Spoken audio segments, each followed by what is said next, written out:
So now we've reached the end of the course. First of all, I hope you enjoyed the course and its various components and that you were enriched with its contents. That is, whatever the level of knowledge which we started the course, whether beginner or advanced, you learned new things and were challenged to think in new ways about ancient Israel and Judah. Let's do a quick recap of what we learned in this course. In Lesson 1, we introduced what archaeology is and what archaeologists do, and we define what we'll learn in this course. In Lesson 2, we discussed the appearance of the Israelite and Judite cultures in the early Iron Age and dealt with the various theories regarding the date, character, and processes involved in the Israelite settlement. In Lesson 3, we dealt with the highly debated United Kingdom, the period of David and Solomon. We discussed whether or not there was a United Kingdom, and if so, what was its size and impact. To illustrate this, we visited Jerusalem, Khirbet Kayafa, Megiddo, and Chatzor. Following this, we started dealing with the kingdoms of Israel and Judah. In Lesson 4, we discussed the archaeological and historical evidence of the Kingdom of Israel. We tried to define what can be said about this kingdom and what was its relationship with the Kingdom of Judah on the one hand and other cultures and kingdoms in the surrounding regions.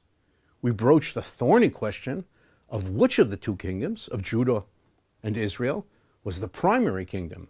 And for this, we visited sites including Megiddo, Chatzor, and Dan.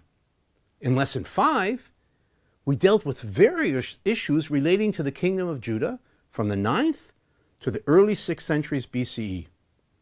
We visited various sites again, such as Jerusalem, Lachish, Tel Sheva, and Arad. And from this, we tried to paint a vivid picture of this kingdom based on the rich archaeological and historical data.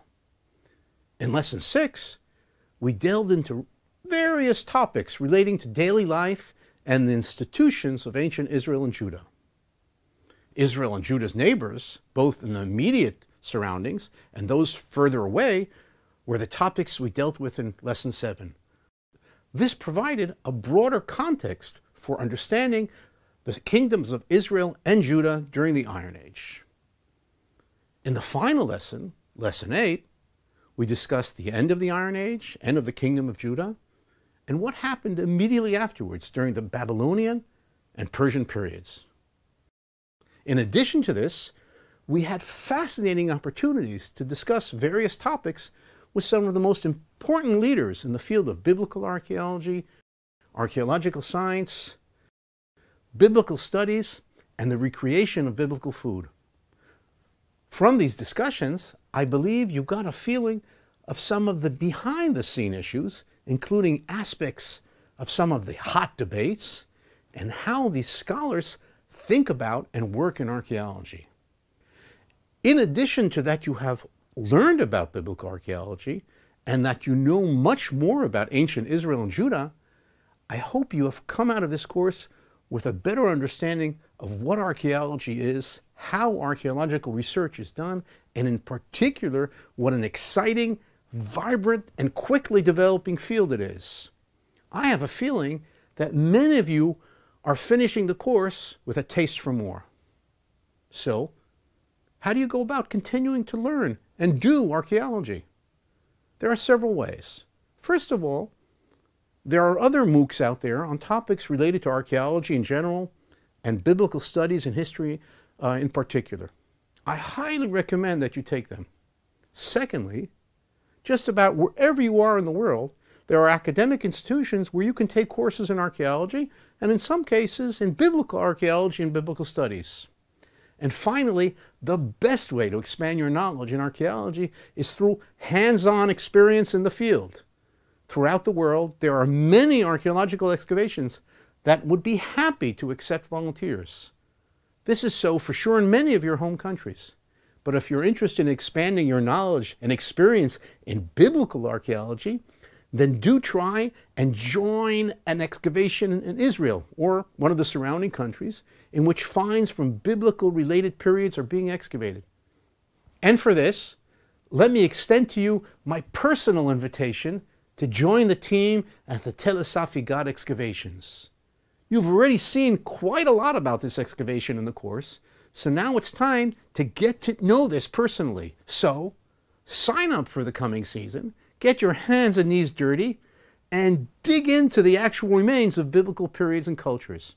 I promise you that it will be an experience of your lifetime, something that you will tell your kids and grandkids for many years. To sign up for the team, go to the Tel Safigat website for the online application. I hope to see you on the team this summer.